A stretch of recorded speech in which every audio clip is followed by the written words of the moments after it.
का हमारा क्वेश्चन है we have to find the value of incidence, angle of incidence and the angle of reflection in the following cases. हमारे पास case ए है and case B है, हमें इन दोनों में एंगल ऑफ इंसिडेंस और एंगल ऑफ रिफ्लेक्शन को फाइंड करना है। तो लेट्स स्टार्ट।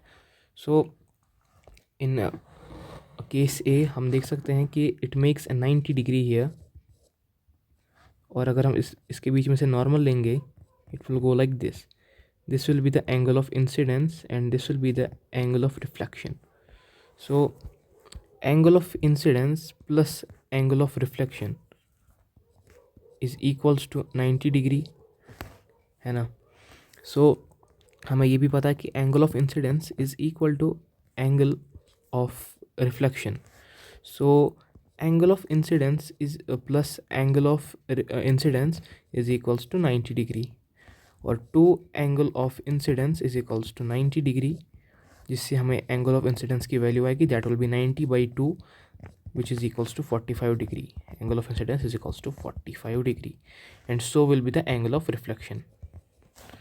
सो पहला केस सॉल्व्ड. अब हम दूसरे केस की तरफ आएंगे. हियर हमारे पास ग्लांसिंग एंगल देखे है.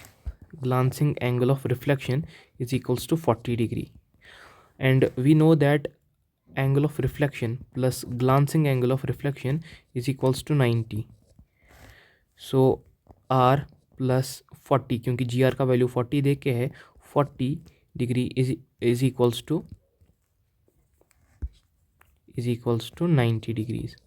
सो एंगल ऑफ रिफ्लेक्शन का वैल्यू हमें आ गया 50 डिग्री, एंड हमें ये भी पता है कि angle of reflection is equals to angle of incidence. So I is equals to 50 degrees. So यहाँ पर हमारे पास I का वैल्यू आया 50 डिग्रीज.